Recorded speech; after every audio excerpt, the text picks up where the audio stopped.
Hello అండి, welcome back to Lakshmi home maker double N ఛానల్కి స్వాగతం అండి. ఫ్రెండ్స్, ఈరోజు రేపు అయితే పూజ వీడియోస్ అయితే పెట్టలేను. ఎందుకంటే నాకు నెలసరి వచ్చింది. ఉగాది నుంచి అయితే రెగ్యులర్గా పూజ వీడియోస్ అయితే అప్లోడ్ చేస్తాను. అలాగే వసంత నవరాత్రులు వస్తున్నాయి కదా, ఆ 9 days కూడా చక్కగా అమ్మవారిని పూజ చేసి మీ అందరికీ అప్లోడ్ చేస్తాను. అలాగే కొంతమంది మన సబ్స్క్రైబర్స్ అక్క ఉగాది కోసం చెప్పండి అక్క, ఉగాది పూజ విధానం చెయ్యండి అక్క అని అడుగుతున్నారు. నేనైతే వాళ్ళకి చెప్పేస్తున్నాను, పూజ విధానం అంటే ఏమీ లేదు.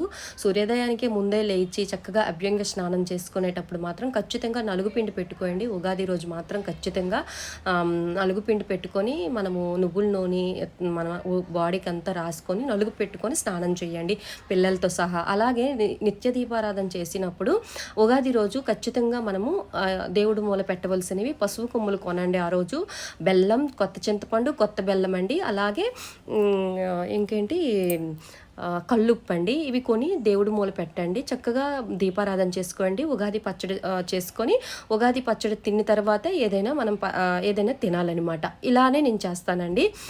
ఓకేనా? వీడియో నచ్చితే లైక్ చేసి షేర్ చేయండి. సర్వేజన సుఖినో భవంతు. ఓం శ్రీమాత్రే నమః.